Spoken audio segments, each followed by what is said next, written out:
equality is just another euphemism for mediocrity, where participation is more highly valued than achievement, where just enough to get by is the new standard of excellence. There is a small minority of people who fight back against such apathy, who struggle daily to reach new heights. These brave few are the hope for the future, the bright shining light for the next generation. They are the ones who will lead us to the places we have never dreamed of, to the undiscovered country, to reach goals only a few can even begin to imagine. Unfortunately, none of those people could be here tonight, so kick back and relax. Prepare yourself for several hours of fun, friendship, fascinating conversation, and fabulous music. All those F's, that's an alliteration and kind of a radio trick. Speaking of radio, you're listening to the most popular radio station in the history of broadcast radio, at least among stations that originate from Chris's living room. It's Curious Times. Your host is a curious listener. Here she is, Chris. All right. Hey, everybody. Welcome to Curious Times. It's Tuesday, 7/11. It's, I guess, Slurpee Day if you eat that poison or drink that poison. I don't drink that poison. Melissa Bruce, the heavy metal psychic, is here today. And I guess that means it's the second Tuesday of the month. And I can set my clock because of that. And so anyway, what else? Tomorrow Kathleen can't be here, so we'll be off again. Sorry, guys. Oh, my God. A week from tomorrow is like, what did we say, the 6th anniversary, 6 years?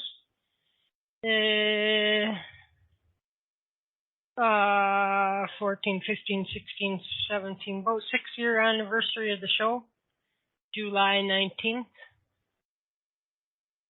And Thursday, Jen Young is here. Friday, Selva Dutton is here. Kimber is here on Saturday. Sunday, Nada. Monday, Diana Monroe. And a week from today, Lisa Nolan Shalosky. And so there you go. That's what's coming up, kids. Melissa Bruce, the heavy metal psychic. She's an astrologer, a psychic medium, tarot. She does a lot of coaching, teaching. She's a mother and a wife and all that stuff. A human being on planet Earth. And she really likes to get people set straight on how they can, help their own selves. Do it your damn self, right? And we like that here too, I even get unmute your damn self.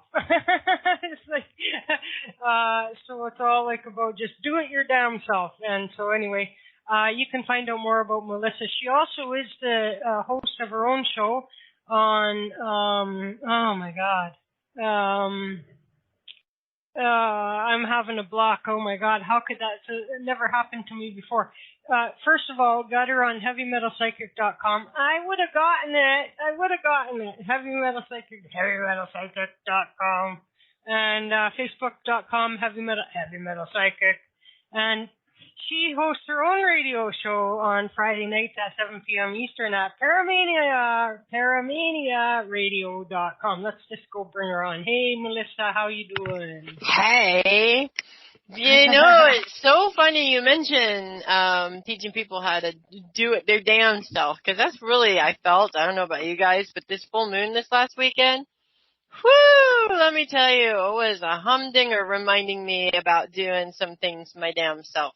So there you go. It's always, and you're the only one you can really count on at the end of the day. That's my experience, I mean, there's a lot of people that do step up for you and this and that, but like there's just so often I'm just like, I do it myself and then I can do it right. It's true.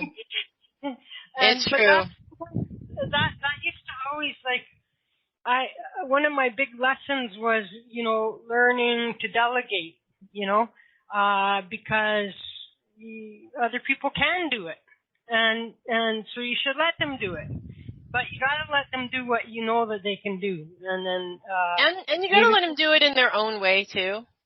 Yeah, no, you're right. Yeah. But you like maybe work with them until you convince that they know how to do it.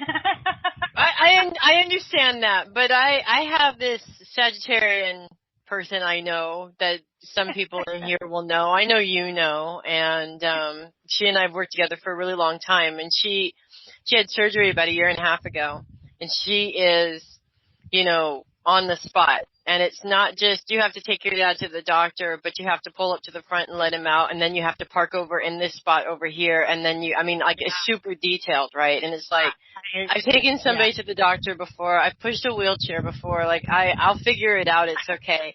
And for 2 weeks, I was with her for 2 weeks, and by the end of that 2 weeks, we finally got to a place where we could both hang on each other's level, because mine's down here and hers is way up here. We had to kind of sort of find a bit of a balance. But for a minute there, I was going to tie her butt to a chair and bind her and gag her to just be able to do it my way, because it was like, no, you can't change the cat box like that. You have to change it like this.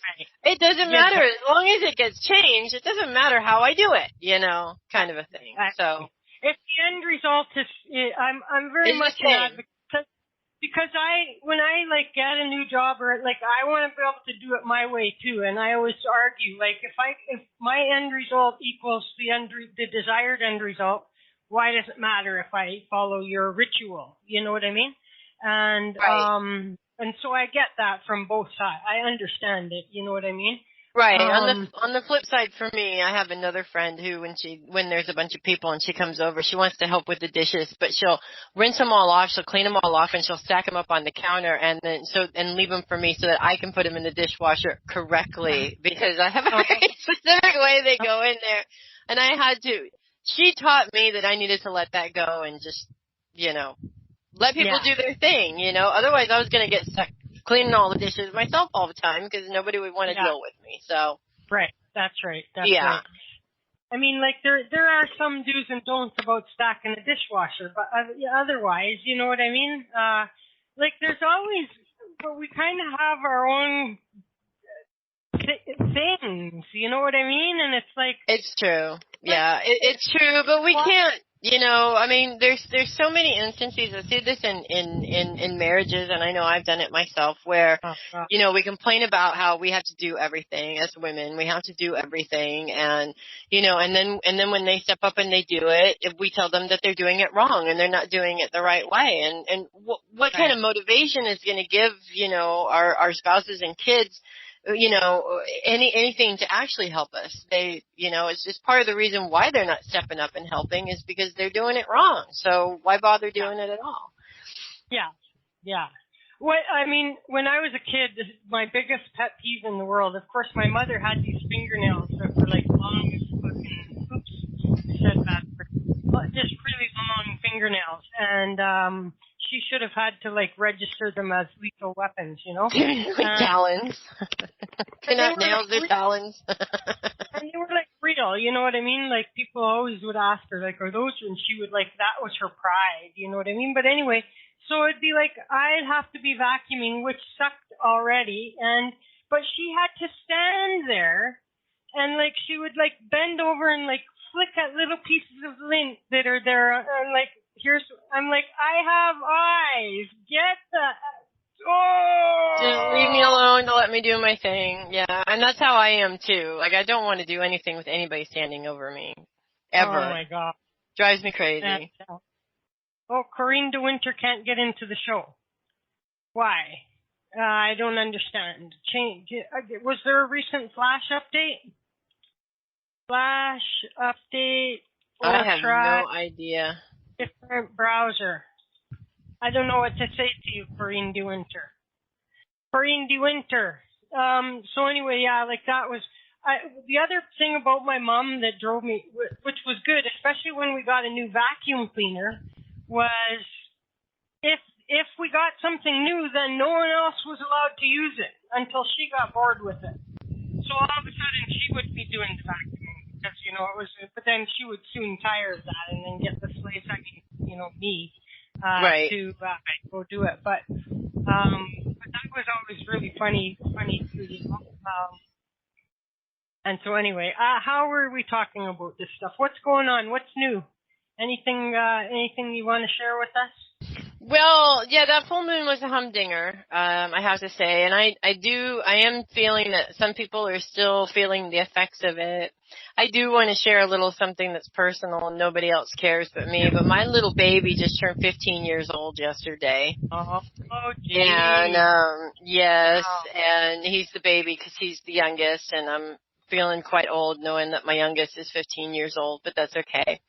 And being that he's a Cancer and the moon baby, he just was, happy as a cricket knowing that there was going to be the moon was pretty full on his birthday, so that was cool. But, a lot of people, I think it hit a lot of people hard, not just me. I don't necessarily always feel all of the effects of the full moons, but the full moons in Capricorn and Aquarius really seem to bite me in the butt every single time for whatever reason.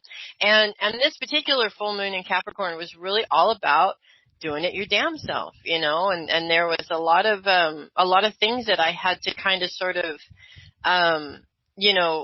do an inventory of all the things that have, taken place in the last year or so, and even, my entire adult life, and really come back to the center and remember why I was doing certain things and, things like that. And also clearing out, old stupid things, difficulties with clients and things like that. That's all really hard stuff to go through because it can be very emotional, but it is really worth it in the end because you can kind of let it go and move on, so to speak. Also, next month, and we'll probably talk about this a little bit more next month too, but we have a total solar eclipse coming up next month. Yes. I'm so looking forward to this because those of us, of course, in North America, be it Canada or the United States, are going to get the best view of this, so that's cool. But it's also, we haven't had a total solar eclipse like this in a really long time, where it literally is going to almost darken during the day. So yeah. It'll be like winter. It'll be like winter, and thank goodness for that, because those of us that are in the Central Valley, California, and Death Valley, and Arizona, and those places are literally dying of heat stroke right now, and That'd be very interesting to note, because we know that clouds, well, mind you, clouds can keep heat in too, but they do. They do. Blocking the sun, what is for that period of time? I know it's not wholly blocked for very long, but no, it won't be for long.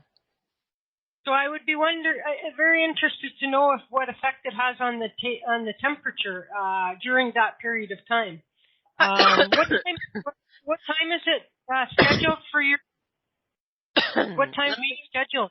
Is it scheduled as if it's scheduled? Let me double check. I should have actually had it all the way. I should have had it all the way up because I knew I was going to talk about it. But let me double check and make sure. I think it's going to be on August 21st.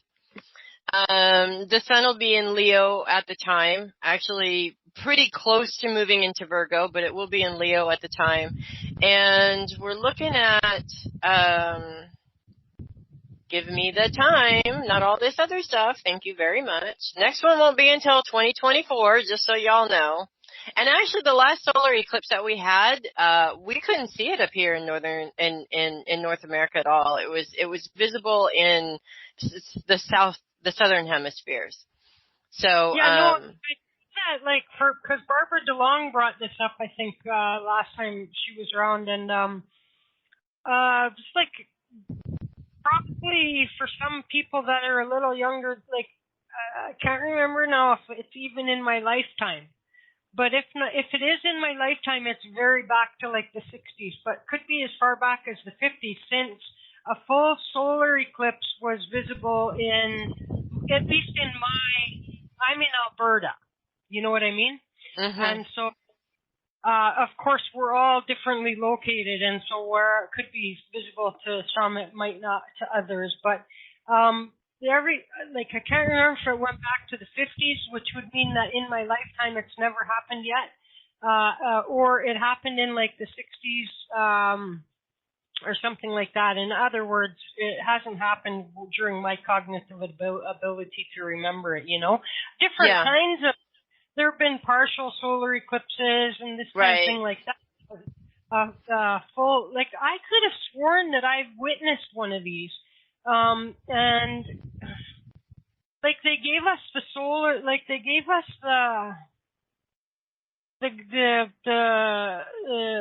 the welder's glasses and everything at school. You know what I mean? To go look at it. Right.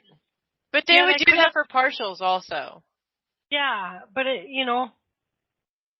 like I could have swore like that I laid my eyes still even at this moment. I could swear that I have a memory of like standing out there in like elementary school, witnessing this thing, and I couldn't find proof of that. You know what I mean?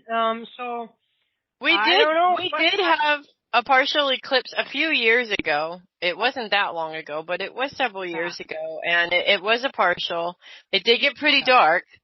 Not completely dark, and when we say completely dark, it doesn't look like night. It's just a lot darker than it normally would be during the day. But in Pacific time, and it really depends on where you are too, because it's coming across the middle. It's coming across the middle part of the United States, and it's actually north of where I am. And so it'll hit its complete and total full point in Pacific time zones at 10:18 a.m. So it's going to happen pretty early in the morning. Well, I mean, that's early in the morning for me, but for some people, they'll have been up for hours. But yeah, that's 10 a.m. like Pacific time. That's Pacific time. Now, if we're looking at Mountain time, we're looking at about 11:33 a.m. It really just depends on. Actually, I'm just going to put this little, because there's a whole table of what time, because it's actually going to change for different time zones. So I'm just going to throw the link here in the chat room so everybody can kind of take a look at what's closest to them, basically. But for me in Pacific time, the closest is 10:18 a.m. Because we're on different horizontal and vertical coordinates, you know what I mean? And so exactly, yeah, exactly. So that'll do it. And the other thing is, I noticed when we had the last partial solar eclipse, and it doesn't seem to be the same with the lunar eclipses as much as, because we've had a lot of those in the past few years, but the solar eclipses, the energy behind these solar eclipses, the last partial one that we had, I had reports from a lot of different people of people getting sick, people getting dizzy, people getting sick to their stomachs. The energy and the way that it affected different people in a lot of different ways. And I even noticed, because I was right out there in the middle of it, and we have a welding mask that we were using to go and take a look at it, because my husband's got dude stuff everywhere, so of course he had a welding mask sitting around. And I was really rolling with the energy, but I could feel how, it was affecting me in kind of a negative way. Physically, I could feel the sickness in my stomach. I could feel a little bit of the dizziness and almost feel wiped out. But because I was aware of the situation and I was aware of what was happening, I sort of let it kind of roll through me rather than taking it on. So, and I wasn't worn out, affected. But there was other people that had to nap afterwards for several hours. So just be aware of that. What they're saying about this, though, right, is that there's just going to be like this swath in North America where they'll see the full eclipse, and everyone else around it in North America will only see a partial eclipse. It won't be as full. It just depends on, the closer you are to that line, the fuller it's going to be. So Medford, Oregon, to me is, about a 9-hour drive. It's about the same as going to LA from here. And so it'll look, in my view, it's still going to look pretty darn full because it's really not that far away, but it will be probably a little tiny little tidbit of it is still going to be not quite totally. It doesn't even like the main of it doesn't even touch Canada at all. And so No, it doesn't. We're in the wider swipe of it. You are, but you'll still be able to see it. There's some parts in the very extreme north that won't see it at all. Probably not. No, not that far north. Does Alaska go all the way up that north? So parts of Alaska and Canada, right? Probably won't see it. Yes. That map won't see it They at all. might see a little. If anything, they might see a little bit. Where the sun is eclipsed a tiny bit, but. Huh? I don't want to take a minute's sunlight away from the people that have to live eternal darkness for half a year. I don't blame them. They're probably like, oh my God, not an eclipse when we're supposed to have all this sun. I could not live like that. I don't know how people do live like that. 6 months away, 6 months dark, that would drive me insane. I couldn't either. Especially if it was hot like it is here.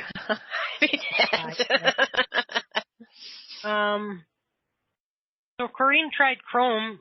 Are you sure that your Flash player is up to date? There's also, I've been using Windows. I have Windows 8. I never upgraded to 10. I have Windows 8. I'm using Chrome. I come in and out of this show with no problem at all. I had that one problem and then it updated and then it was over. Right. But I also noticed that Flash Player is not built into Windows 8 anymore. You can actually go in and do the updates and clean it out and do all that stuff now, whereas you couldn't. For some browsers you have to install Flash, but for some browsers it's built into the browser, and so when your browser updates, Flash updates, and so it gets pretty stupid, But in any case, she finally made it in here, and so that's good. So that it has been a very long time.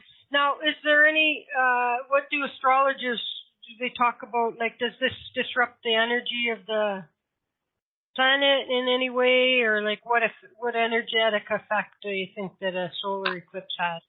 I don't think that it disrupts the energy of the planet in any way. What I'm really always interested in is the history of how these things were viewed. And, in medieval times when an eclipse happened, it was always like a major shift. Something major was going to happen. People thought that God was angry with them for taking away the sun, and things like that.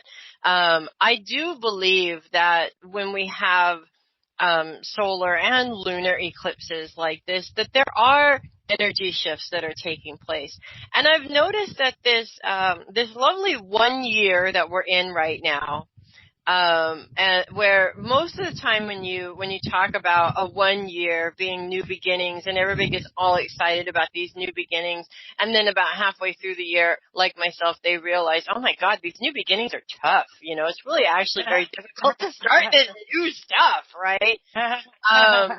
And I do believe that part of the job of this solar eclipse, and the sun will be actually the sun and the moon will both be in Leo at this time, because we have to have a new moon in order to have a solar eclipse. So when you kind of sort of put all of those things together, Leo is a very dynamic sign. It's a very bold sign. It's a very family-oriented sign. And they're, of course, also a sign that, they slap their crown on and they get their shit done. That's how Leos are. They don't sit around and whine about it. They don't, necessarily point the blame at other people. They just do what they have to do in order to get things done. So I think we've got this full moon here. We're going to have an Aquarius full moon before we have the solar eclipse. And then we're going to get into this lovely Leo-centered solar, solar eclipse that's taking place. There is going to be a big energy shift, and I really feel like a lot of the weight that people have been feeling with all this new stuff, people are feeling buried by it, and I really feel that weight is going to kind of sort of come off of people, and things are going to open up, and we won't see quite as many stupid things getting in the way of progress, because that's how the last 6 months of this year have been. we start to get going, and then something comes up and it screws it all up. And then we start to get going, and then something comes in, to kind of stop you from doing it.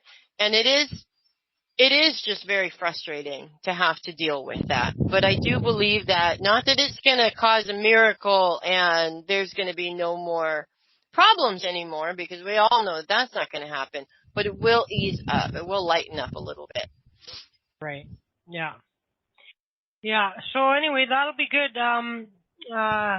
Be nice to video that, really. I mean, it's one thing to watch it on TV or something like that, but now that we have better technology, you know what I mean? It'd be kind of neat to Absolutely, but I know if I'm not getting my camera out there, my husband will kill me, because it's still, a lens is a lens, so it's going to burn the lens of your camera as much as it burns your eyes, unless you use some sort of a sunshade on it to be able to video that. I did not know that. Well, I mean, the most interesting part is when it's got the full coverage, you know what I mean? And so I think you'd get a good shot that way. I think so. I'm actually going to talk to him and see what he can do. He's taken some amazing shots of the lunar eclipses that we had, because we had like 4, not last year, but the year before and the year before that. We had 2 each in those 2 years in a row, in the same place even. And he took some amazing shots of those lunar eclipses. So we might see what we can do about the solar one, if he's around and not working or doing something. Yeah. Still 40 days away, though, eh? It is, yeah, it is. Yeah. But I'm counting down those days. It's been a long time since we've had a solar eclipse, so I'm really looking forward to it. I think it's probably been about 4 or 5 years since the last one that I can remember. But I also do recall, like you, something similar to that at school, and not necessarily with the shades, but using some sort of weird hole in a box to see it or something. I don't remember. Well, because they would hand out these square little pieces of welder's mask glasses, glass. You know what I mean? Yeah. Yeah. And so that's kind of what I remember. I just wish I could remember what the heck it was, that we were looking at. Must have been maybe just close to a full eclipse or something. I do remember a solar eclipse of some sort when I was a kid, and that was back in the 80s. So I don't remember if it was a total eclipse. That I don't know, but there was the solar eclipse at that time, and then there was probably a couple of more since then. But they were all partials. I don't remember the one in the 80s. I can't remember if that was a total or a partial. I didn't know what the hell was going on. I was in school, We didn't have to sit in class. That's all I cared about,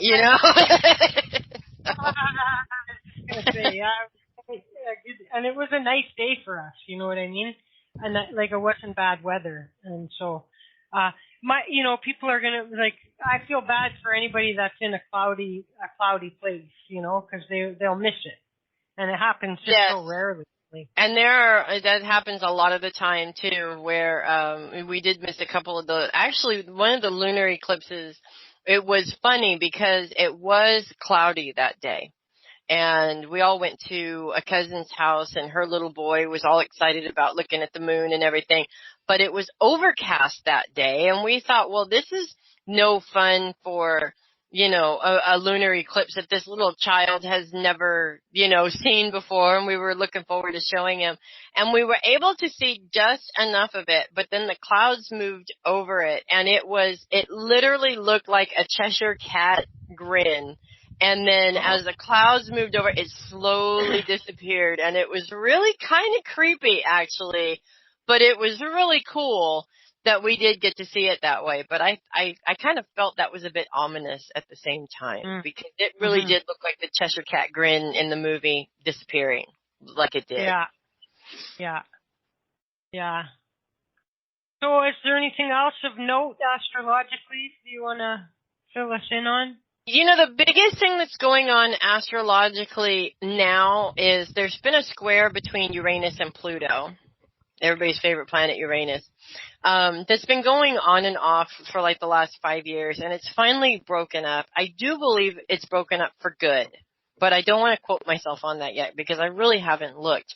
But it is definitely broken up for an extended amount of time. And what is significant about this, because, sorry about that, what is significant about this squared position between these two planets, first of all, they're both very powerful planets. Pluto's all about change. Uranus is all about individuality. We're noticing in the last 5 years how many changes the world has gone through, how much, more we're embracing things like sexuality and same-sex sexuality, and politics are changing and in ways that some people think are good and other people think are ridiculous. It's causing a lot more craziness, I think. The last time these planets were positioned in these signs in this way was during World War II, when the world was in turmoil, the last time the world was in turmoil. So to have this square broken up is really like, yes, it feels like the weight is being lifted off a little bit, and maybe things can calm down. Now, the problem is that right at the beginning of next month, Uranus is going to go retrograde. He is almost out of Aries. Been in Aries for several years. As long as I've been doing horoscopes, Uranus has been in Aries. And he literally is going to be 1 degree away from the end point, and then he's going to go retrograde, signaling that he's not done with Aries yet. But at the same time, for Aries, that's a big deal because, Aries are coming into their own individuality. And Aries are a sign, being the baby of the zodiac, they have a tendency to change a lot, because this is, if you look at the human evolution of a baby from, birth to 2 years, they go through a lot of changes. You go through the majority of the changes in your life in those first 2 years. And so I'm noticing for a lot of Aries that I know, they're going through major reconstructions, and they have been for several years. Some instances are very positive. Some instances are not so positive. I know a couple of Aries who are actually starting to realize that the little games that they've been playing are not going to work anymore, and it's coming back in their faces big time. One I knew personally that I couldn't help myself. I do live in love and light, but I still had to laugh and snicker and go, ha-ha, because I was directly affected by that mess. But I am human after all, people. But so there's been a lot of changes and a lot of growth in Aries into coming into their own, overcoming obstacles they never thought that they were going to have to overcome or even deal with, for that matter. And for Capricorns, with Pluto and Capricorn, Pluto stays in a sign for like 22 to 25 years. So again, Pluto's been in Capricorn as long as I've been doing horoscopes and longer. And it's like this constant change. They're being put through constant changes. When those two planets are at odds with each other, it's a struggle between what kind of change, and these two signs being cardinal signs that are all about forward movement to begin with.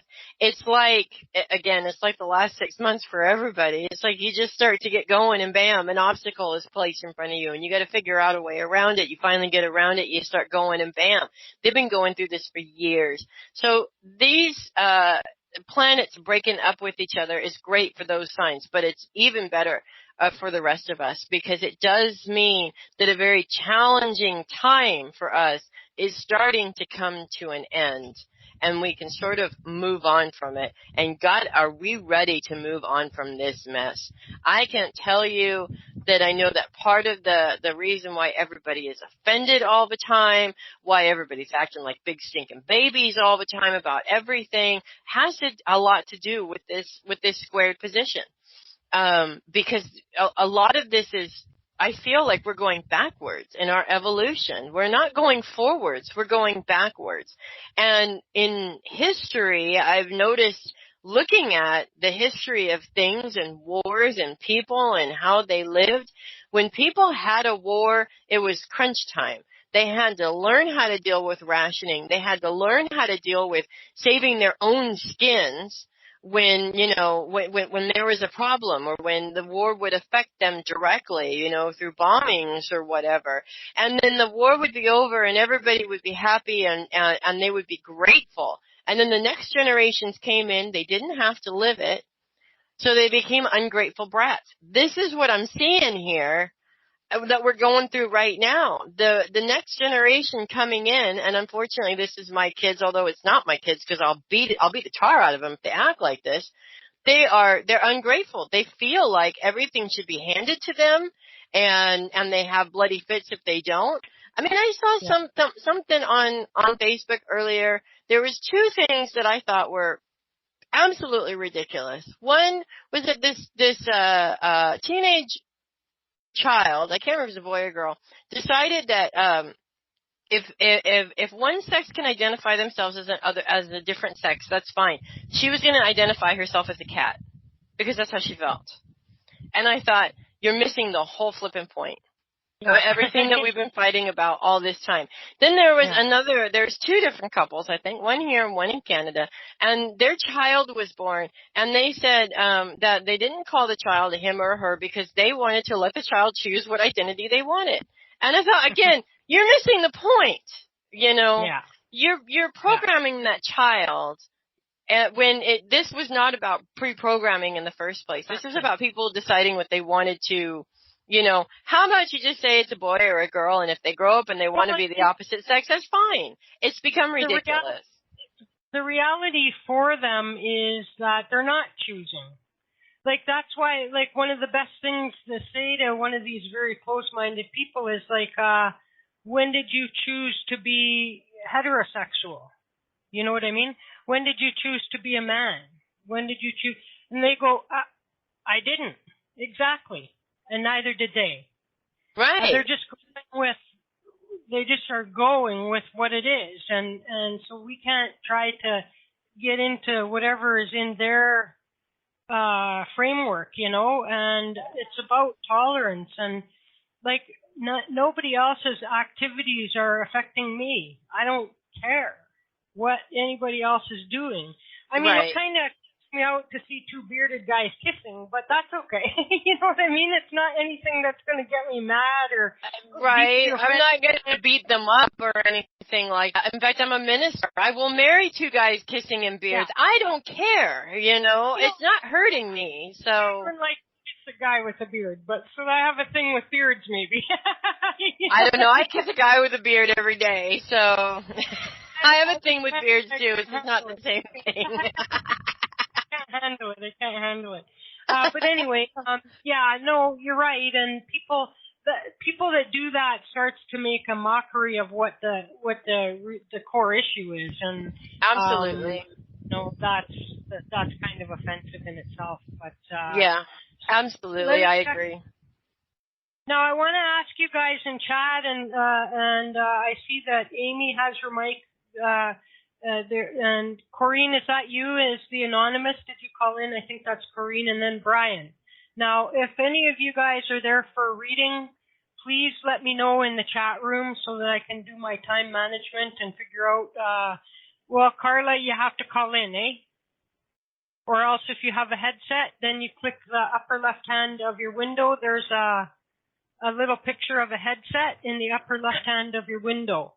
And I haven't talked to Carla in forever. And so you would click that and then just follow the prompts. But you need to have a headset on. And for heaven's sake, when it asks you to speak into your mic and hear yourself through your headset, if you don't, please don't say yes, because it won't work then. Yeah, right. You know what I mean? Like, it's people easy go, to you, though. And so I go like, well, did you hear yourself during the sound test? No. Why did you say yes? But okay, so then we have two. Brian hasn't said, and neither has Amy, and so somehow you guys will have to let me know what you want to do, and I'm alright, thanks. Don't worry about me. Okay, how you doing, Brian? Hi, Brian. Absolutely wonderful. Hello, Mel. Long time no see, sweetheart. I love you, Brian. I love you to bits, babe. How's the family? Yes, absolutely. He's my Australian family. He asked you how's the family. He asked how's the family. Oh, well, they're good. They're still here, so they're good. I haven't told them yet. They're definitely not acting like these other crazy people, because like I said, I'd smack it right out of them. I don't play that. I want little gentlemen walking around, not sniveling little brats. Thank you very much. But, you know. You're doing so well, kid. I'm proud to know you, I'll be honest. I've been watching you from afar. Oh, thank you, Brian. Have a good show. All I'm right, with Brian. you still. Thank you for chiming in. And, okay, so now I have a cell phone, Michigan. Who's that? Is that Christy? Is that you, CJ? Yeah, okay, Christy.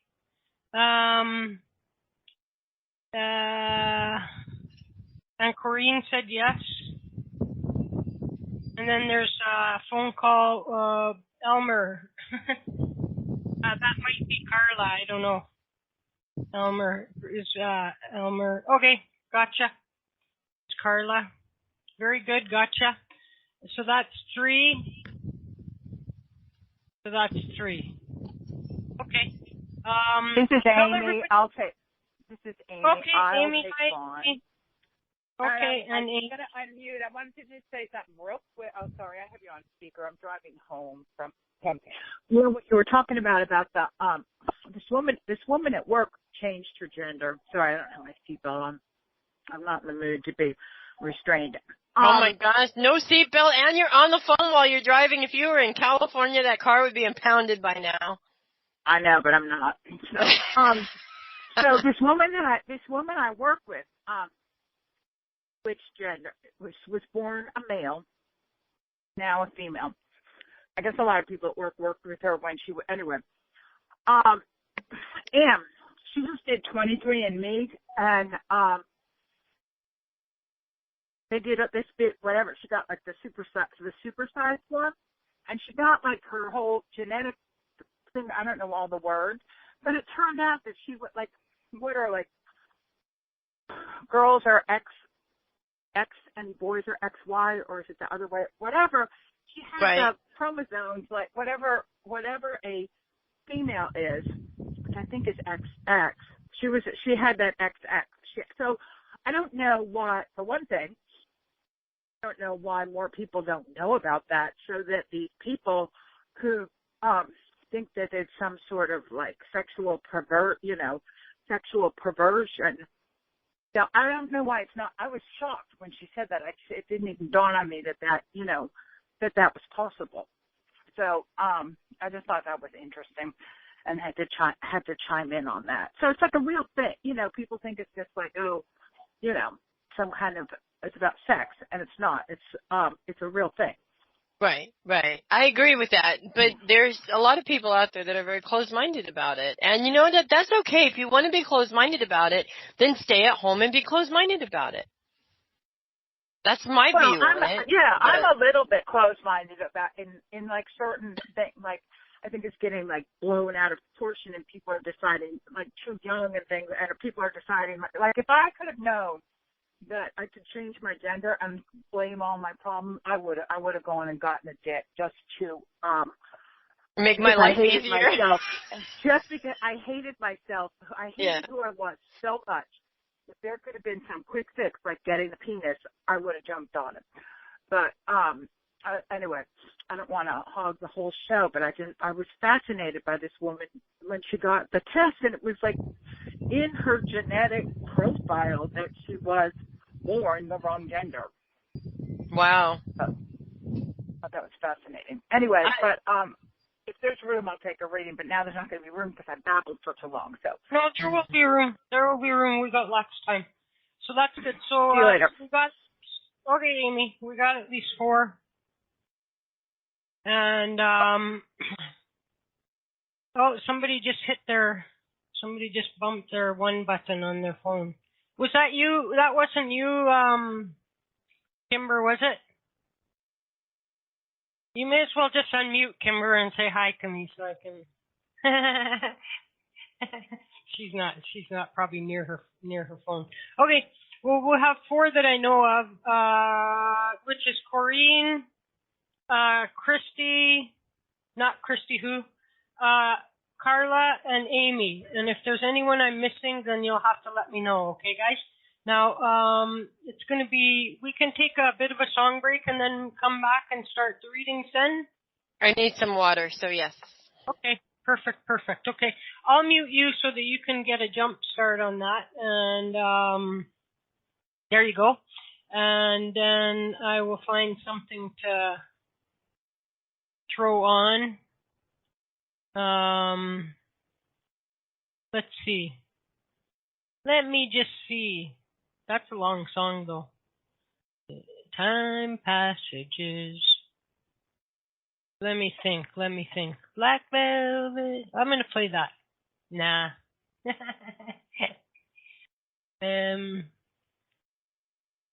Well, let's just play Melissa's husband's group, AOD. And they have a song, Moonshine. It's a long song, though, but we'll play it, because why not? And she's the heavy metal psychic, so that should tell you what kind of music this is going to be, okay?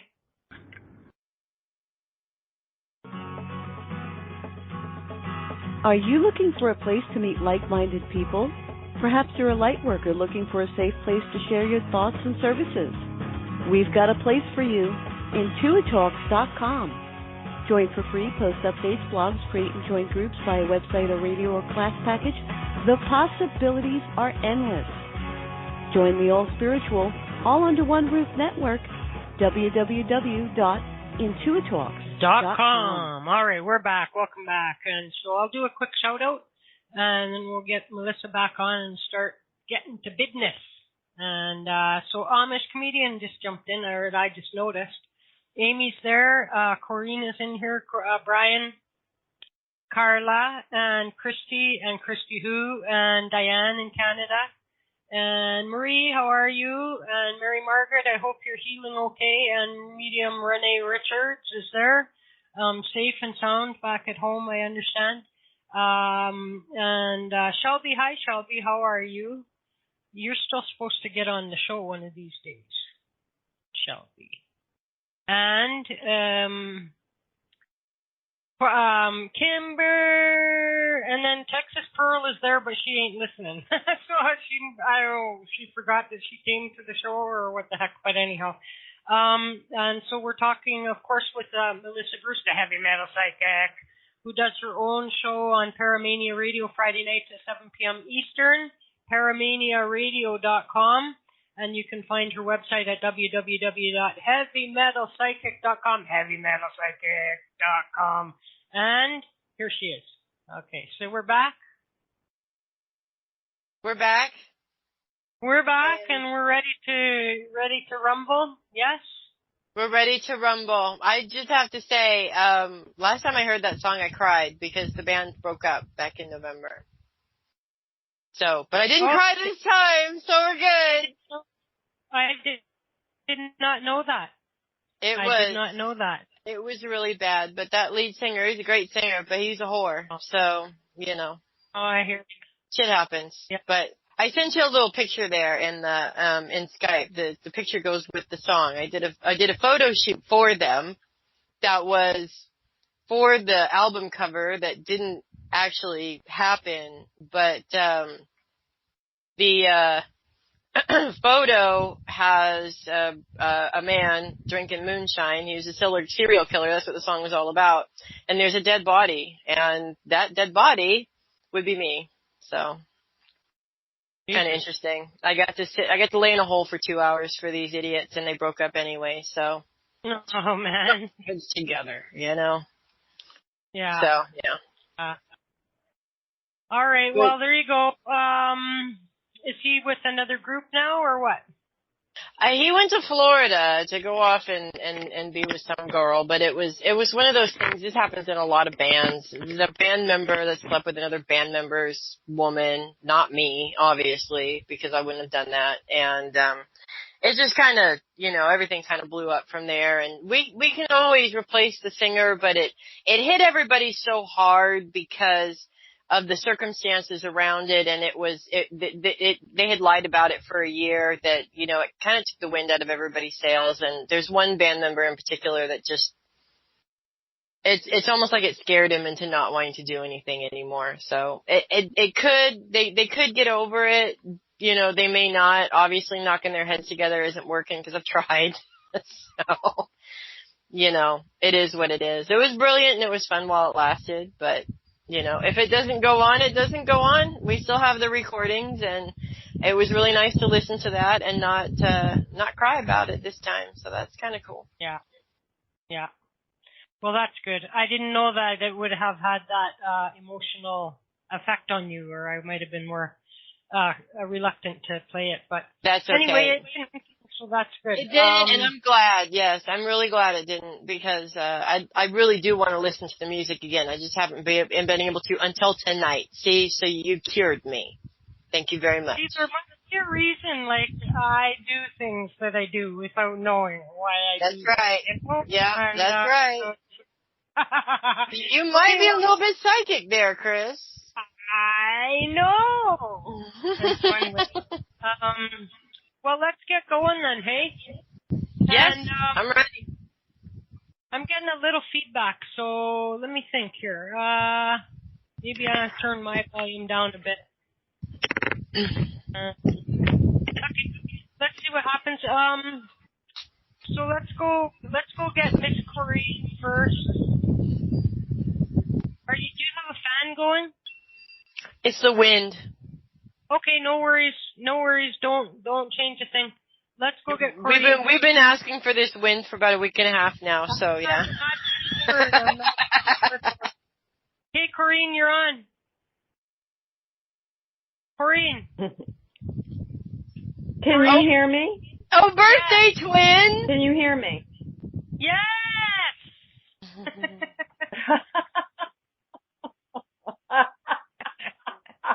I can't get in the damn chat again. You are? Your name is showing there. So what I'm telling, or it was, I don't know what the hell. Really? You were there. No, you were in there. Now you're not. But you were in there. Did you know you were in there? No, you were in there. Not. I don't know what's going on. I don't know what's going on. Anyway, you want a reading? Me neither. Okay, yeah. So, hi, Melissa. Hi, birthday twin. I think I'm on delay, so I apologize. What is going on with us this month for love? What is going on this month for love? Well, for Aquarius, I don't see a whole lot of really looking at the astrology of what's going on right now, whether or not it's really not centered on that in particular, but it is centered on new beginnings and repurposing your foundations, I guess. And one of the things that I am being shown for you is that you've done quite an inventory on love in your own life. You've sort of taken some time to look back on different relationships and different things that you've gone through. You're looking at the things that you want to keep. You're willing to let go of the things that you don't want to keep anymore. And that is what rebuilding foundations is all about. And that's where Aquarius is right now, astrologically. Venus is also in Gemini. And Venus isn't trined with Gemini today, but it was trined. Venus was not trined with the moon today, but it was trined with the moon yesterday. So that also brings a lot of that love element into our lives.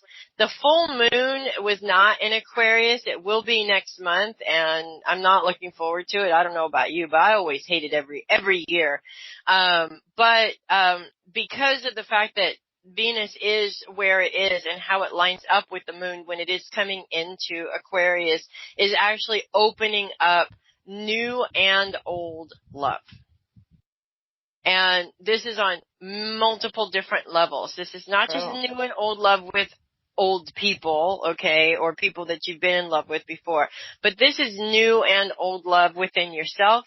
It's also opening up new and old loves of different things that you've been going through. So it's opening up maybe projects that you started on but never finished before, and now it's sort of coming back to those projects again, if that makes sense. She's on a delay, so she'll answer you in yeah. a minute. Yeah. Now, I'm sorry, you guys. I don't know why my Skype works good, you know? So we're not seeing improvement in your computer situation, unfortunately. But I also do see that getting resolved in the next few months. But you didn't ask about that. You asked about love. Let me ask you, is there a new love interest in there for Kareen, or is this an old one?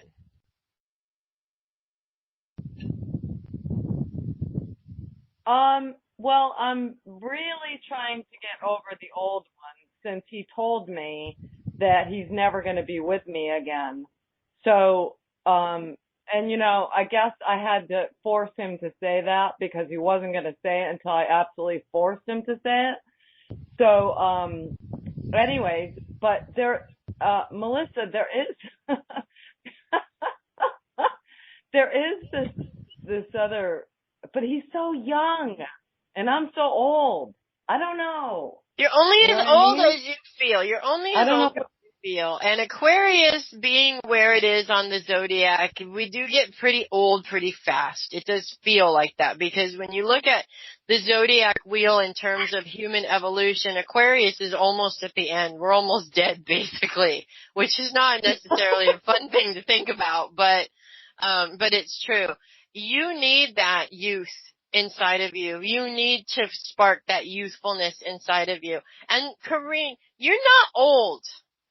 I have to say this. You're not old. That old thing is really in your mind, and you've got to eliminate that I'm old thing because you still have so much life in you.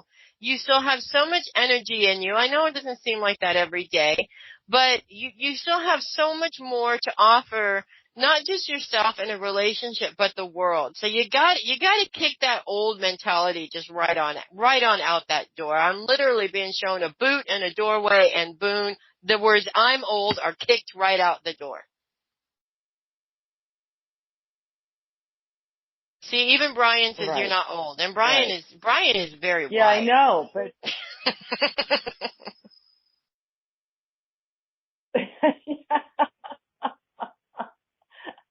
Well, I know.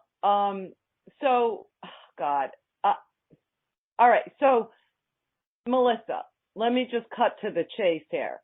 Do you see me getting involved with anyone anytime soon? Yes. It's your time.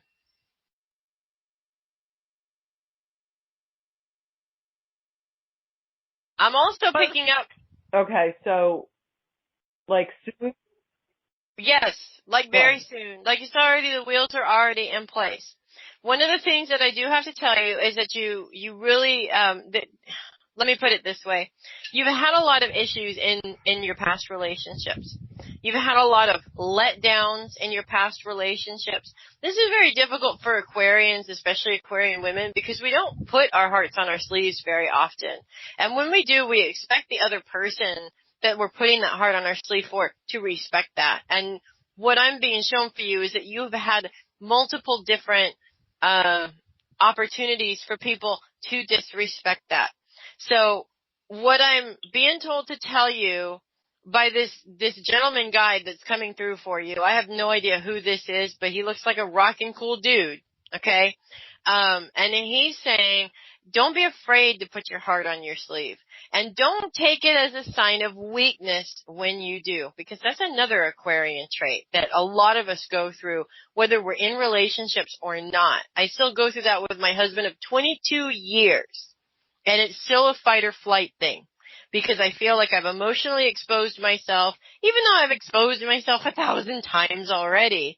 But I get this scared, I've got to bolt feeling when things are not going the right way, or when I feel things are not going the right way. And this is really what you need to work on in terms of mindset and emotional mindset. Aquarian women are serious. And you're not serious, okay? I mean, overly serious. Not that you don't take things seriously, but you love life and you play and you want to play and you need to play because it's time for you to play. I'm being shown you swinging from trees with this guy and, kind of like Tarzan and whatever the female was. That's kind of cool, actually. And just having a rockin' good time. And don't be afraid that you're not going to be able to keep up with him because you know damn well you're going to. Just have fun. This is what it's all about. And this relationship, you don't have to look at it so seriously. It doesn't have to be black and white. We Aquarians are notorious for that. Look into the gray area a little bit. Just have fun with it and see where it goes.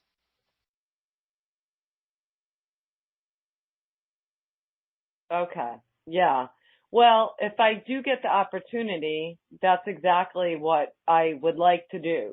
So just have fun. And the guy is a rocker. You know what I mean? I was just going to say you're going to have a rocking good time. Anyways, with this guy. We'll see what happens, Yeah.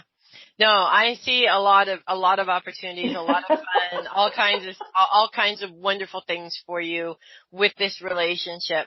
I mean, yes, it's going to be a relationship, but I see a really good friendship with this guy too, and that is really important in an Aquarian relationship. Yeah, totally. Yeah. All right. Thank you, Miss Melissa, very much. You're very welcome, Corrine, my birthday twin.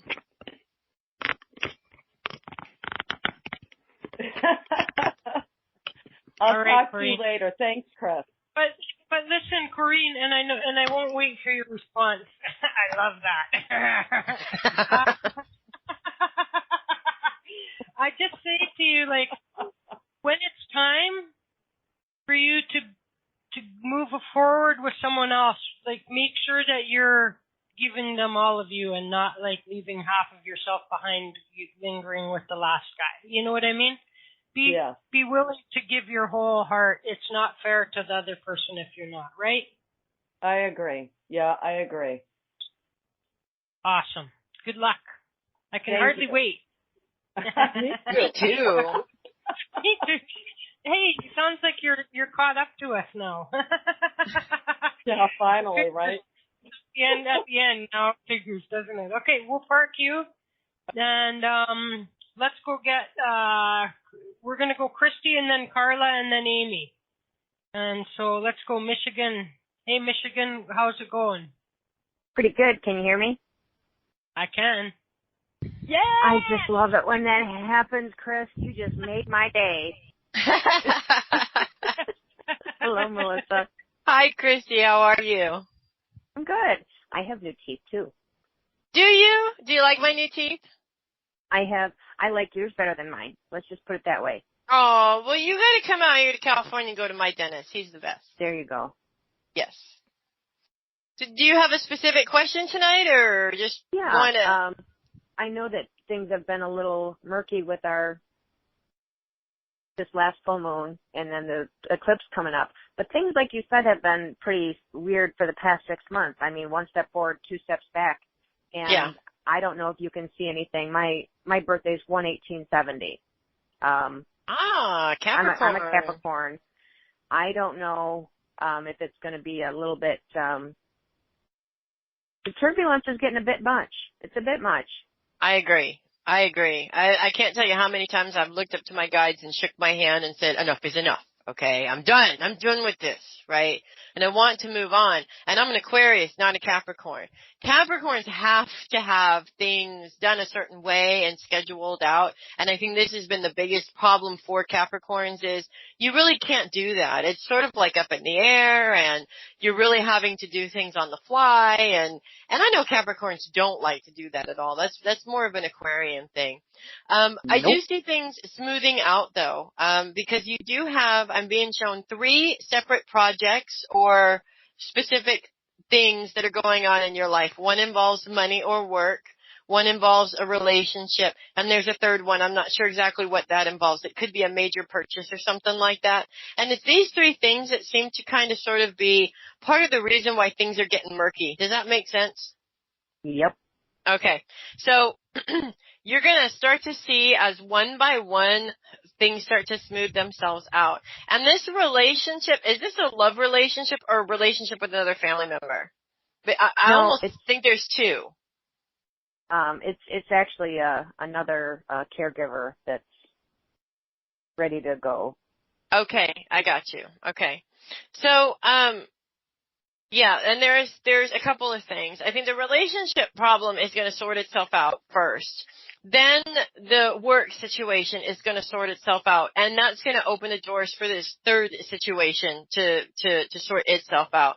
So things are happening, but also I'm being told that you've been through a lot of major changes in the last 6 months too, and this has been true for a lot of different people as well. And with Pluto being such a heavy part, like sometimes it's very uplifting for Capricorn. Sometimes it's like a heavy anchor and you can't seem to move forward at all with it. It's retrograde now and it's going to be retrograde for a while, but I think that retrograde is in your favor because it's slowing down changes rather than things changing on a dime over and over and over again. Does that make sense? Yes. And I feel that that's been going on for the first half of the year a lot. The second half of the year is the retrograde is going to slow that down. So it's actually working in your favor, not against you this time. It's also giving you an opportunity to really focus on, because especially right now, Capricorn is focused on your foundation, going back to the beginning of your plans, reevaluating what you're doing and making sure that you're doing what you set out to do in the first place. And I do feel that energy around you really strongly too. And there's certain things where I want to throw my hands up in the air. This is you. I want to throw my hands up in the air and going, you know what? I said I wasn't going to put up with this and I'm putting up with it again. I'm not doing it anymore.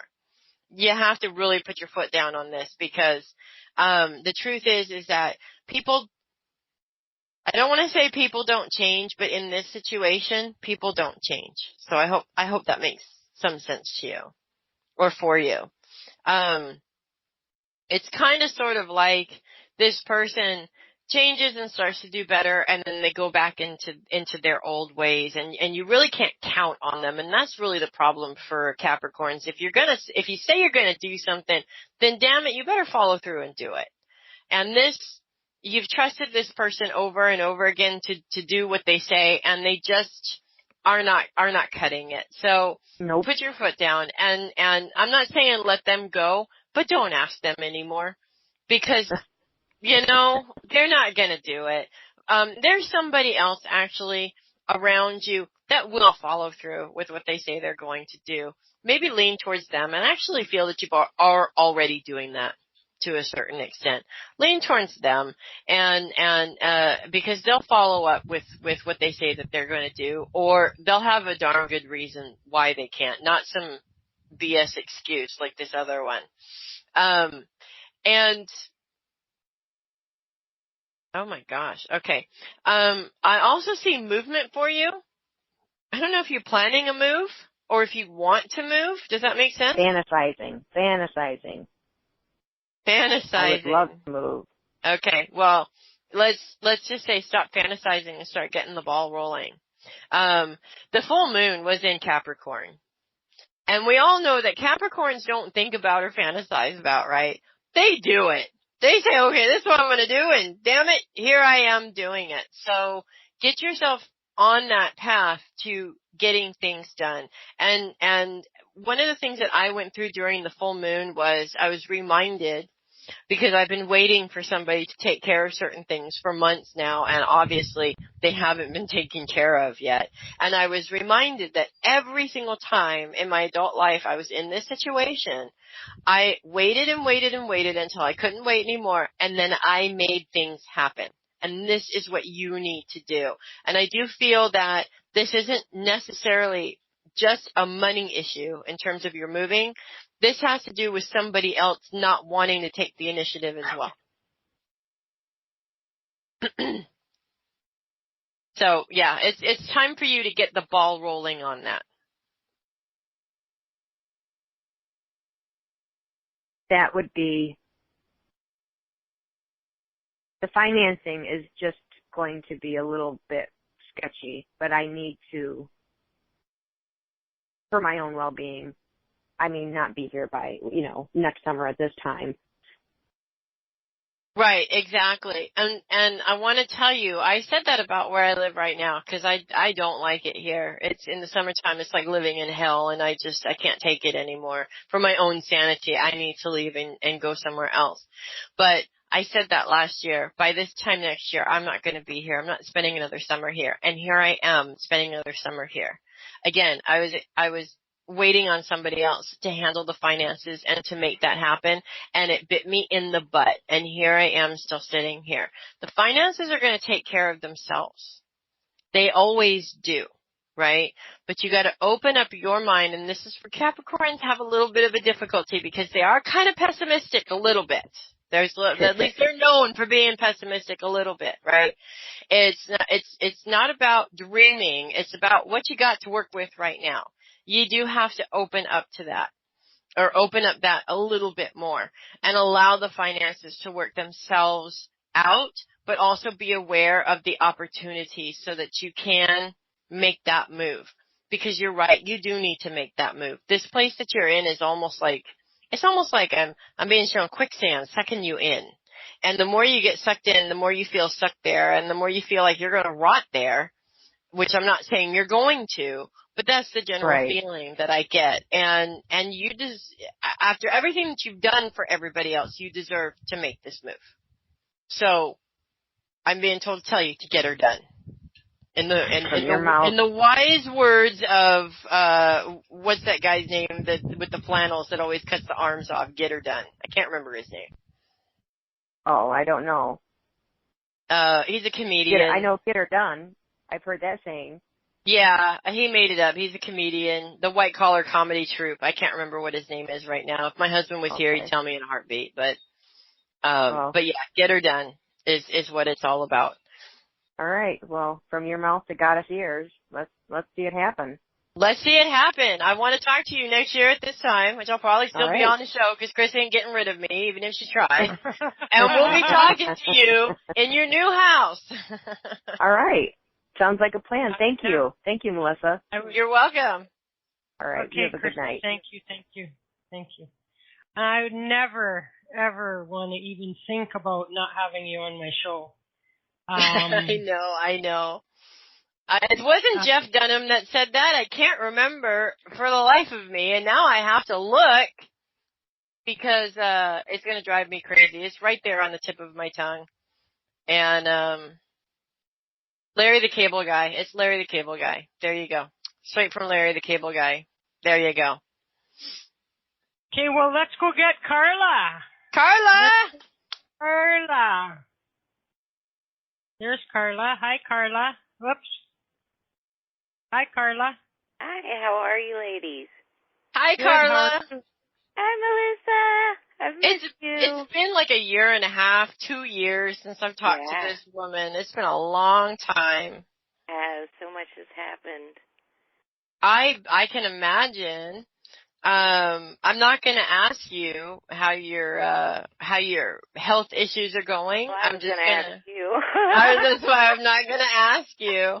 Just jump right in there, babe. Right, I'm just going to jump right in there. How about that? You did have one recently, a surgery recently, yes? Yeah. Well, it's the year anniversary. It's time for checkup. It's time for checkup. Okay, I got you.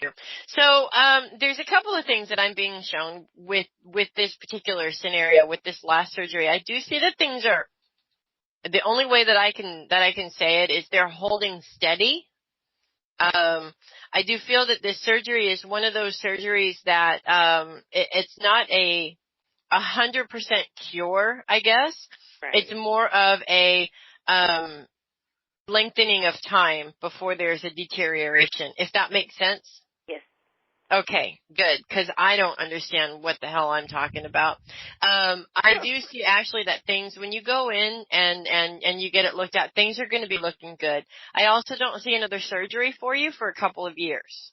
Oh, that would be which wonderful. is a good thing. You need a break, and I believe the universe is going to give you that break. I have to ask this. Did you drop something on your toe or hit your toe or do something to your foot recently? Yeah, I did something to my pinky toe in the water, but I don't know what I did. Okay, so just I'm being told to elevate that.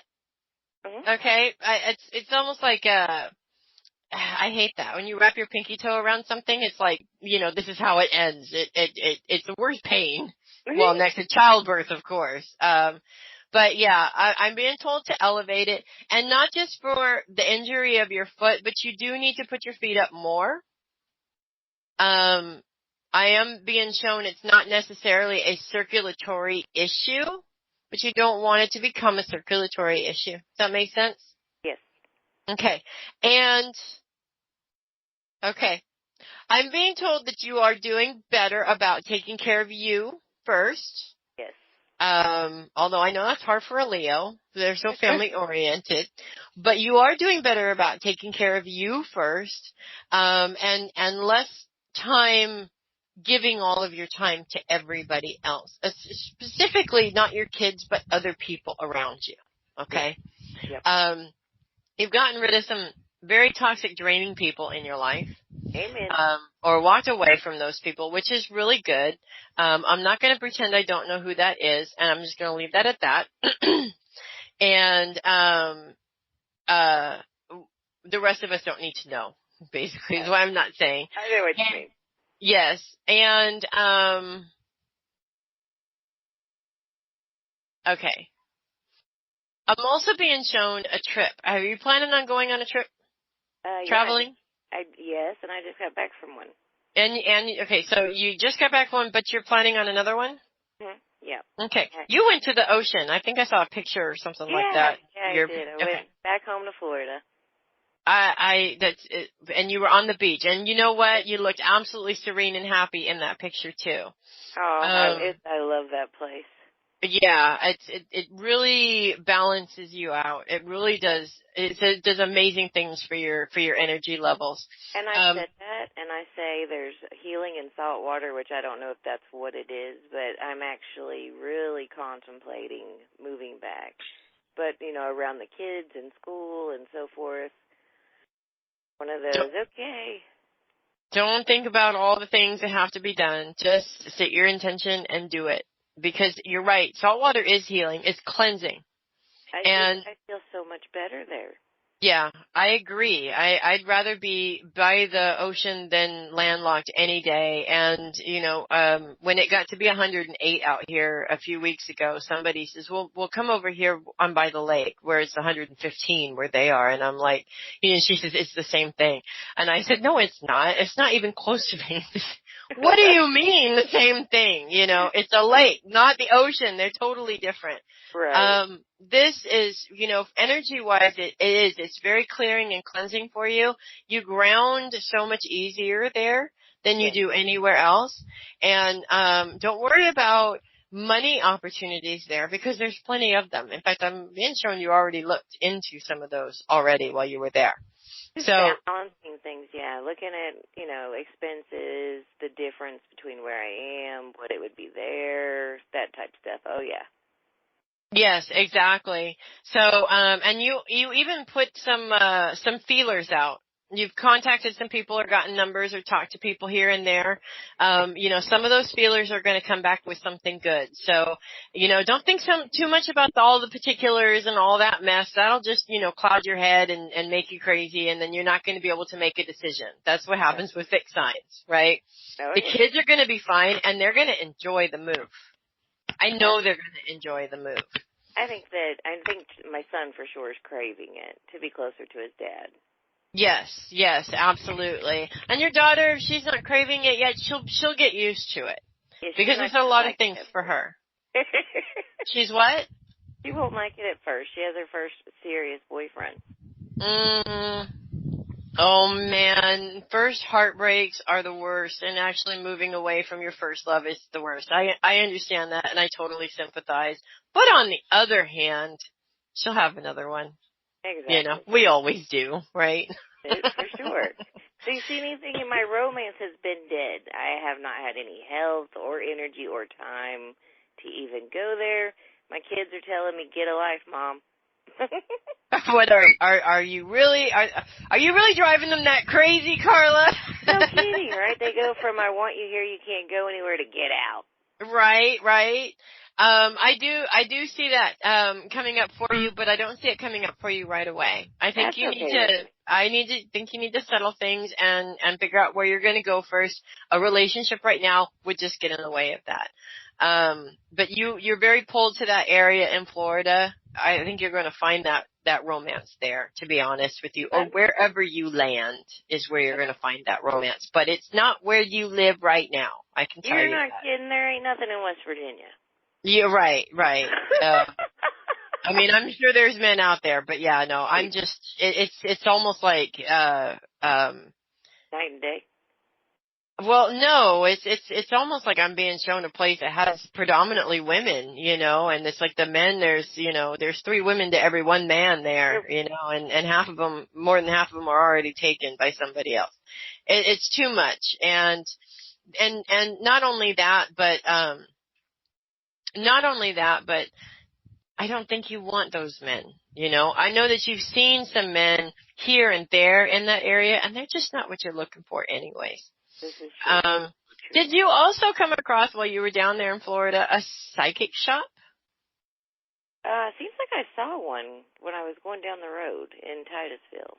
Okay, there's something about that shop. So next time you go out there, maybe stop and take a look at it. I don't know what it is that you're going to find. I'm just being directed to tell you to go. Okay. So. That works. Yeah. And finances, I've got my aunt ended up, that I took care of, she ended up passing away a few years ago, you know. But there's all of this around the, as I call it, family compound that, you know, well, this is yours, this is yours, this is yours. Well, what if I say I don't want it? I don't mean it bad. It's family history. It is worth money, but it's not about money with me. Right.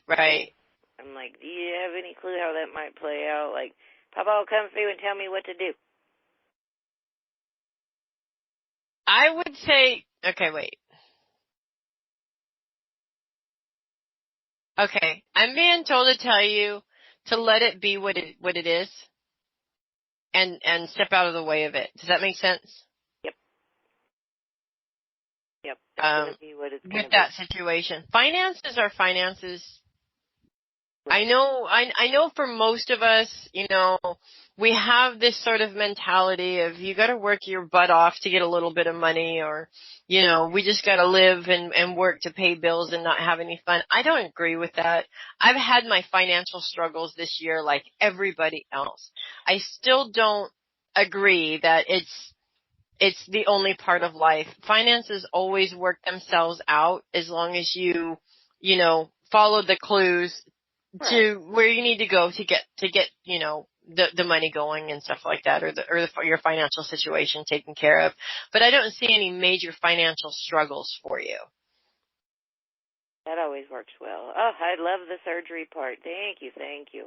You're very welcome. And let me know how it goes. Don't let it go now a year and a half again, Carla. It's been so long. I know. But I've done a lot of healing, and like you said, a lot of cleansing people from me that were draining me. You know, just even in my circle here close to home, I've just kind of, and the last surgery did really take a toll. I was down for a good 8 months. Yeah, I can imagine. I know that it, you know, had a lot to do with spinal and back surgeries and stuff like that, and those kind of surgeries are not something that you recover from quickly. Exactly. Not at all. But it's all good. I'm back on Facebook. I'll get caught up, and we'll get caught up. We will. Yes, we will, for sure. All right. I'll let you go on to your next caller. Thanks, Chris. Love the show. I will be tuning in again. Awesome. Thank you very much. Appreciate that. Thank you, Carla. All right. Love you, miss. Bye. Bye. Love you, too. Okay, we got Amy. Amy. Hi, Amy. Hi, how's it going, everyone? Hi, Amy. Hi, how Good. are you this evening? Good, you? I'm good. I just got out of work. I was on I've been busy. But anyway, it's all good. Poor CJ couldn't hear you earlier, but now can and is very happy. So it was probably I really had a hard time hearing her earlier too, and I think it's because she was in her car. Pretty sure. Oh yeah. I'm also told anyway. working till 9 is bullshit. That's what is being told. Said in the chat room. Just so. You have a specific question, Amy? No, I don't actually. Refresh my memory on. Were you a Libra? I'm September 23rd. Yes, you are. Okay. Almost on that cusp, but not quite on that cusp. Very close to it, though. So, you know what's happening with Libra right now is Jupiter just finally went direct. Thank goodness for that, because Jupiter retrogrades are very difficult, and Jupiter's in Libra right now. And I do have to say that right now, Amy, it is all about you. All other signs have to take That's interesting, because I've had a surge. I was having a really tough time, and it wasn't like I was depressed, or it wasn't like I was having problems. I just didn't give a shit. I just didn't have the energy to fight it anymore. I just didn't give a shit. Like I moved, but then I just, I didn't unpack. The stuff was just, I just didn't, I just wasn't interested. But it wasn't depression. It was totally different depression. It was just, but I have to cut to the chase here. In the past few weeks, I felt like a totally different person, and nothing's happened. It's not like, because I met a guy or this happened or that happened. Nothing has changed in my circumstances, but I got a burst. So. No, actually, Jupiter went direct after being retrograde for 6 months in Libra, and Jupiter is all about expansion. So when Jupiter goes retrograde, it's like you can't expand, you can't grow, you have no energy, you have no ambition. It's just kind of like, and those that are trying to keep up with being ambitious are kind of sort of running into walls everywhere. But Jupiter just went direct a few weeks ago, literally, and right now it's in the position of being in the ascendant, which means it really is all about you. And it's I'm being told that it's time for you to take care of your things. It's time for you to take care of yourself, the projects that you want to be in, not necessarily what everybody else wants at this time. It is all about you right now, and celebrating you and being able to celebrate your own accomplishments. Now, one of the things that Libras have a really hard time doing is celebrating themselves, giving themselves credit. It's like, I have a mother-in-law who's a Libra, and she is notorious for doing these wonderful things for everybody. But if you go up to her and you say, wow, Debbie, you're just such a wonderful person. You do these wonderful things. You take care of everybody. She changes the subject. Doesn't want to talk about it. And she moves on to something else. And it's because she has a hard time accepting that praise. It's not, she's so used to criticism, I guess, that she has a hard time accepting that praise, or she doesn't feel she deserves it, or she doesn't feel she needs it. But I also know that she's not giving that to herself. either, which is a big part of what the problem is. So whenever you are, I have like a big martyr. If I had to like define myself in an archetype, it would be a martyr. Yes. I'm Yes. a huge martyr mentality. Yes. All Libras are, really. What is it? Don't worry about me, save the others, kind of a mentality. I'll be sitting there, when I was moving, I'd be moving stuff like that really should have involved like pieces of furniture by myself, and people would say, "Do you want help?" And I'd be like, "No, I got it." Right. You and my mother-in-law should get together. You'd get along perfectly. And then when I finally crash and burn, I'm like, how come no one ever helps me? How come I have to do everything? When it's like, not only will I not ask for help, I won't accept help when people offer it. Right, exactly. And then it confuses people when you're wondering why they're not there to help you. And it confuses the people around you. I've been confused by my dear, wonderful mother-in-law, I don't know how many times. And so I finally started telling her, do you want the help? Yes or no? She wouldn't actually say no. She would say, do you want help with dinner? Well, I just have to chop these potatoes, and I just have to do this, and I just have to. That's not the answer to my question. Yes or no, so that she didn't have to commit either way to an answer. And it was kind of my way of sort of training her a little bit. Right. Like, I definitely don't want the help, but sometimes I need the help. Sometimes You do. I definitely don't want help. I hate help because it seems like a sign of weakness. But typical air sign trait. But think about it this way: when somebody comes and offers you help, and you say no, do you realize you're denying them the blessing of being of service to you, especially if you've been of service to them a lot?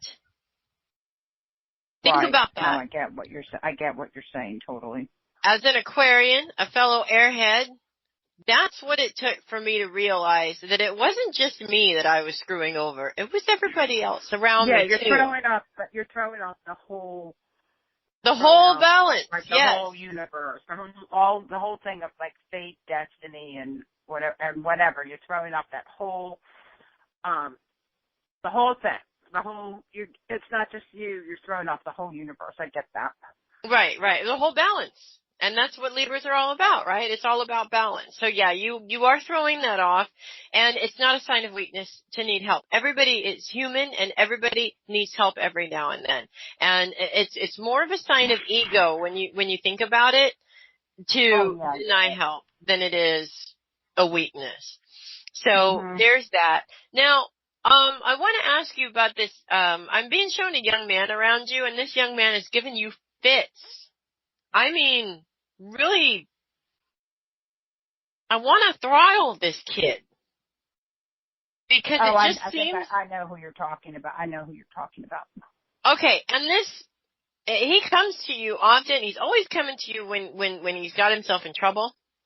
Yeah, he's my sort of son, and he's had his share of challenge. He had this issue, and it was what do you call it? It ends up now that he has lupus, but it was like getting diagnosed as all sorts of other stuff, and he really fucked me up. That's it. He's always been he used to date my daughter. Anyway. Okay. Well, he keeps coming every time he has a problem. He keeps coming expecting you to fix it. You always do. I'm being told to tell you that next time he comes to you to fix it, you can't fix it. That's your answer. Right. It's going to kill you. It's going to pull at your heartstrings because you really want to help this kid. And he is really good at using words to manipulate you into feeling bad for him. I do not like it when people do that. But he is really good about that. You just have to stand firm, even if that means that you, I hate to even say it like this, but even if you build a stone wall around your heart while he's around. Yeah, I get it, because he really has caused me a great deal of a lot of anxiety. I'm seeing money loss because of this kid. I'm seeing, he's gotten into your you time or time that you're using to focus on. my time, my money, my right, a lot of stuff. So yes, I know what you're talking about. Right, and also different projects, different things that you want to get going again. I know we've talked about you doing readings, right? Yeah, I'm not really interested in doing readings right now, because I'm not interested in how can I describe it? I'm just not, because I am in a me time. I'm just not. I'm sick of, like, I can barely listen to the readings of other people. I'm very antisocial right now. But I understand that. I do want to start having you need to have more of I'm kind of like in a life between lives. So but I don't want to do readings. That's the last thing I'm going to do, is do readings. Right. Anyway. That's fine. And you don't have to. I know that actually everybody keeps telling you to do it, and that's probably part of the problem. You're just like, I'm fed up with everybody telling me to do this. Okay? Yeah, I'll try and remember for next week that. But there are other things. There are other projects and other things that you want to get started. And these little things like this kid are getting in the way of that. And yeah, no, I get it. I do need to develop, even though it's not necessarily readings that I want to do. I do need to, because when I wasn't working last year, I got into pretty, it's not overwhelming debt, but I need to get out of debt. So I need some alternative income streams, which are probably, even though it's not it's something along. I don't want to go work at like McDonald's or something. So it's probably something related to. You can still work in the spiritual realm without having to do readings. Absolutely. And you'll find your niche there. Don't worry about that. It's almost like it'll come to you when you're ready for it. Right. And later on, it might involve going back to doing readings, but that's later on. Okay? We don't want to worry about that right now. That's later on. Just the space I'm in right now, and just not, it doesn't fit with the, like crawling out of the, spending all my time concerned for the needs of others. I understand that. On myself, readings don't go along with that. Readings too much focused on other people. On other people. Absorbing other people's stuff, and then I've got to remember to get rid of. Anyway. I understand that point, but because I get totally what you're saying. Yeah, I understand that, because I go through that myself. Every single one of us goes through that after a while, because you spend so much time helping everybody else, and even if you're getting paid for these readings and you're doing it as a business, it gets to a point where you feel like, is anybody interested in what's going on with me? Hello, Yeah, it's like, how trivial? How dare you? How dare you? It's like, again, it's sort of like ego and arrogance, like, It is. That's a problem. It's like, it is. How dare you bother me with your trivial, is my boyfriend going to call? Question. Whatever's giving somebody disease, whatever's giving someone disease, whether it's a boyfriend's not calling or you've got stage 4 cancer, it's causing you, it's causing distress. So it's really not for me to judge. Right. No, I understand what is worthy of worry. Right. Absolutely. Are you you're not near the ocean by chance? I was near the ocean. Well, I'm near, like, I used to live oceanfront. Now I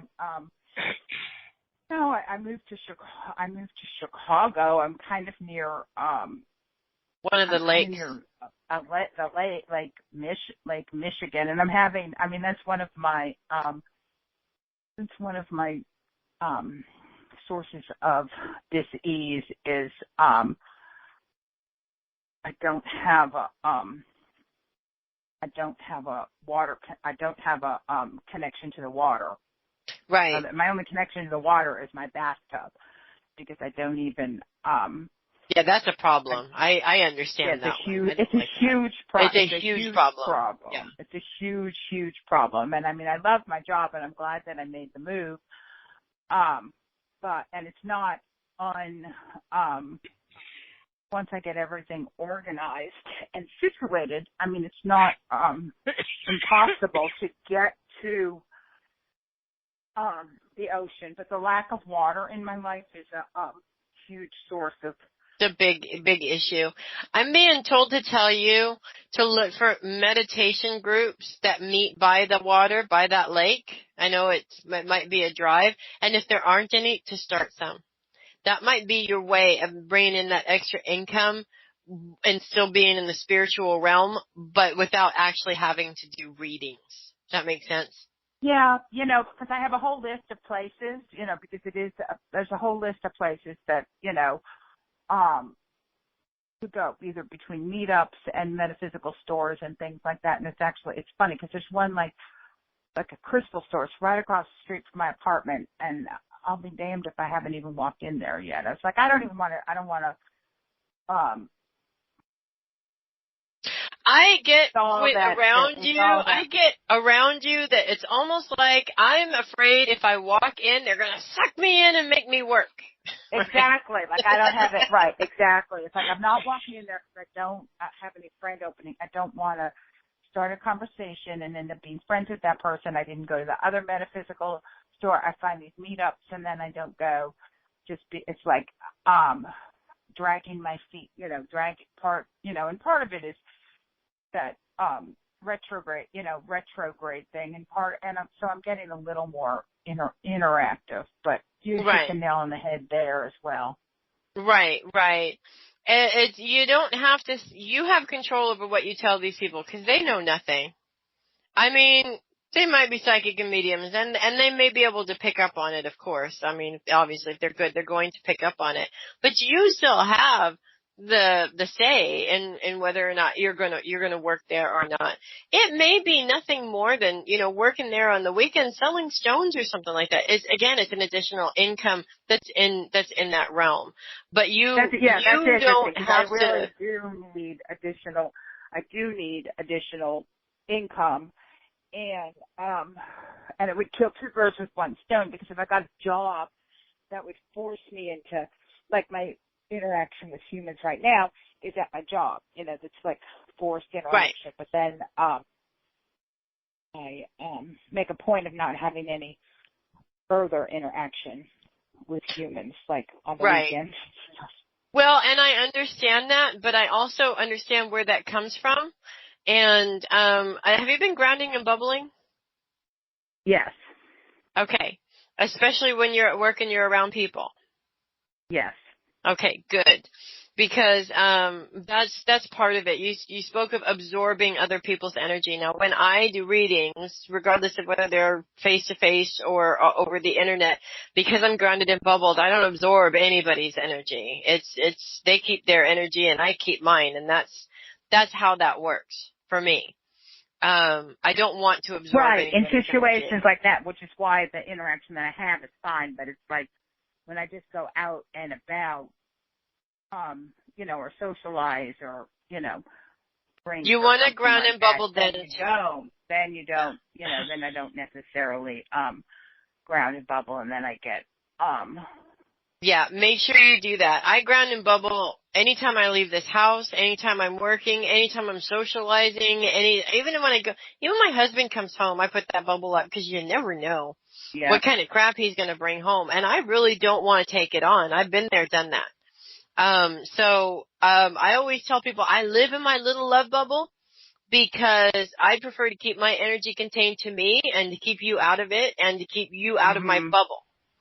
And that has a lot to do with why you feel that you do not want to interact with people. Because it is. Even when you go into a grocery store, you're pulling all that crap in.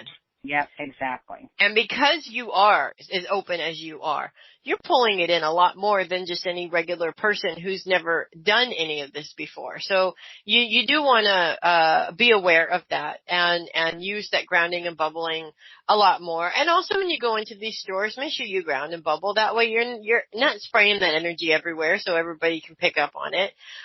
Because your energy, people are drawn to it. And you're right, they're gonna try and suck the life out of you. Because they're drawn to your energy. You have a very strong, but very gentle, very loving, very, your energy is very put together. Even if you don't feel put together, your energy feels that way. And people pick up on that. And you better believe that they're gonna hang off of you and they're gonna try and siphon as much of that for themselves as they can. It's just what people do, right? So, especially in a place like Chicago, you're talking a lot of people everywhere, wherever you go. But I'm saying this because I feel that you're in danger of becoming a hermit. And while that may sound nice right now, I don't think that overall that's how you really want to be. A hermit time now is one thing, but you don't want to get stuck there either. And Libras do put themselves in that position to where they become hermitized. They only go to the same places, they only see the same, people, and they don't kind of branch out. Whereas you are generally more of a branch out person. You just really need to shake off the last few months. Really shake off the last few months. And I'm being shown almost like a baptism for you. Like you've got to go submerge yourself in the water to get that, right? And then yes, take that time for you. Take that time for you to understand why you feel the way that you do. Not just because of the other people that, that you've been dealing with, but all the situations that you've dealt with. And one by one, make peace with those and let those things go. It's going to take some time, but I keep being shown the Hermit card for you in astrology. And the Hermit card is not about being a hermit and hiding from the world. It's about taking that time to yourself for learning and for growth and for those things. Yeah, I get what the difference is, yeah. Right. And that's what it is all about for you right now. Fascinating. Spot on. Thank you so much. Awesome. You're so welcome, Amy. I'll keep you posted. All right, Amy. Yes, keep us posted. Where are you driving to now? I'm not. I was just driving home from work. Oh, gotcha. Okay. But no, all right, I'm not driving. Okay, we got one more to get to, so I'll talk to you in a bit. Okay, bye. Try and get one quick. It's Mimi from Hong Kong. Hi, Mimi. Hi, Grace. Hi, Melissa. How are you Hi. today? Good, how are you? Good, and nice to talk to you again. Do you have a specific question? Oh, yes, I would like to look at my career and my mom and, just these two areas. Okay, are you looking at changing careers? No, I am, I'm not looking at changing career, but, I keep writing because, I need to take care of mom, so I just like to know how things goes. Okay, I got you. Thank you. I got you. Okay, so, all right. Now, this writing, is any of it being published, or are you putting it through to be published? Well, not yet. Yes. Yes and no? Go ahead. Okay. I'm almost feeling like there's something you've written that you've set it aside to not be published, but I'm being told it needs to be published. Does that make sense? Yes. But it's very personal, and this is why you don't necessarily want to put it out there into the world. for people to see. You're really opening up your heart in this thing. But I need to tell you that there are other people who feel the same way that are going to benefit, and this is why it needs to be published. Okay? Does that make sense? All right. Yes. I mean, there's secrets and there's I understand why it's uncomfortable, but at the same time, you'll find a lot of people opening up and reading this and going, "Oh my God, I thought I was the only one." Just like you felt, if that makes sense. Now, and you also mentioned that you're taking care of your mom. Okay. Yeah. All right. First things first. Now, there's a couple of things. I get that your mom, she does have some health issues. Little bit right now. Right, because I was just going to say, because I'm seeing things calming down with the health issues, not quite as bad recently, which gives you a little bit more time. But I'm also being shown that she can be demanding anyway. Does that make sense? Yes. It's almost like, very, almost, she's not like herself. Or not like she used to be, I guess. Yes. Become a little bit calm, but, very demanding. Before, she just do whatever she want to do. When she say yes, everybody need to be yes this way, okay? Right. But now I think she calmed down a little bit, okay, because, of her bone problems and, went through lots of pain, because of bone collapse. So, if she has been staying in the hospital last year for half a year, 6 months. Right, okay. It's a long time. Just for rehab. Right, and you're the only one taking care of her, right? There's nobody that you're sharing that with. Got you. Yes. Okay. True. I do see things calming down. She's been calming down lately, and things are going to continue to calm down. I don't see any major health issues for her coming up. And I see a little bit more time for you opening up in there as well. So you're not spending so much hands-on time taking care of her, but obviously you're still there taking care of her. Yes. So this is good. 24/7. I'm sorry? 24/7.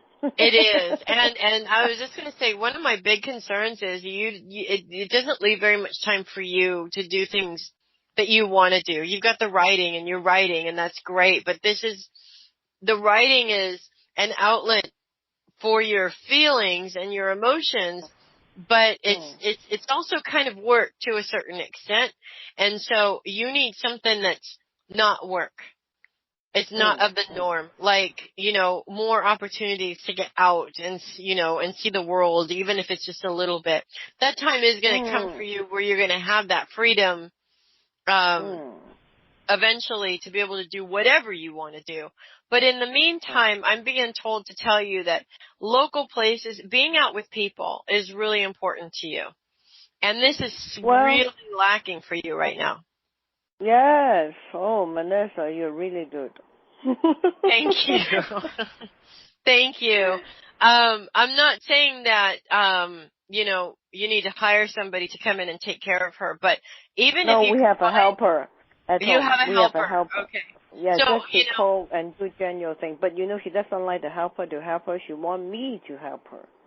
Okay, well, I understand with certain things I wouldn't want him to help either. But maybe if you can talk with her and explain to her, that you just need an hour. You just need an hour, 2 days a week or 3 days a week or whatever. And he's going to be there. He'll make sure that you have all the food and whatever you need. And then I'll be back to do all the rest of the stuff that needs to be done. Actually, I'm not doing rest of the stuff. She just wants me to be with her. She feels more secure. I understand. I understand that too. I do. But, does she take naps during the day at all? Oh, yeah, she needs to bed rest. Maybe she sleep for a certain hour, 3 or 4 hours. She needs to go down to rest for half an hour and then wake up and maybe watch TV and read the magazine, something like that. She can't be up all day, sit up all day. If not, she cannot, because of her bone problems. Right. Yeah. Okay, so this could be an opportunity for you when she's sleeping. Then she won't even know that he's there. Not to sneak out while she's sleeping, because that would scare her. But, there, you know, at right. least establish, you know, this is your nap time. He's going to be here in case there's anything wrong. I've got my cell phone right here. He can call me. I'm not going far. Right? Even if it's just down to, I don't know if you guys have coffee shops out there, you know, but even if it's down to the shop down the street or whatever, just to get away from it for a few minutes and see, you know, and see people. This is really important to you. It's almost like it's dragging you down. And when's your birthday? 21st of March. 21st of March. So you're a cusp baby, Pisces and Aries. This is really important for you to be with people. Pisces and Aries are both very social signs. They need to be out and about and joining the party every now and then. So, you know, this just gives you an outlet. It'll make you feel better, and it will make it feel like it's not so much of a. I know you don't see taking care of your mother as a burden, but this will make it feel like less of a burden. Does that make sense? Yes. You're right. Because, you know, I know it's not a burden, but at the same time, it is difficult to give up your whole life for somebody, regardless of who it is. And this is what you're doing. The writing, keep on writing. I'm being told that there's a lot of things coming out, and I'm seeing a very active imagination. I'm looking at this imagination. There's dragons, there's fairies, there's clovers, there's all kinds of things going on in that head of yours. Brilliant stuff and stories and everything like that. And then some very personal thoughts and feelings coming out on paper too, which is very good. That's a good outlet of releasing those things, so you're not keeping them inside. Publish. If you haven't started publishing some of these things, look into it, because this is also going to boost your own morale and allow you to make some money for yourself while you're taking care of your mom. And another thing, do you think I will meet some new people this year? New friends or whatever? I do. Yes, I do. But you gotta be able to get out of that house for a couple of hours and go and meet up with them. They're not going to come to your house, and I don't think your mom wants all these people there either, right? So yes, true. Wow, Melissa, really good. Okay, so I hope you will get on to the show more, okay, and then we can talk to you. And Chris, thank you for bringing all the nice people, wonderful psychic, and around, you know, to give us good reading. Chris, keep up the good show, and Melissa, you are very good. We are great. Thank you. I'm here every second Tuesday of the month, like clockwork. Okay. Good. Like clockwork. Wow, that's the second great. Tuesday of every month, not every.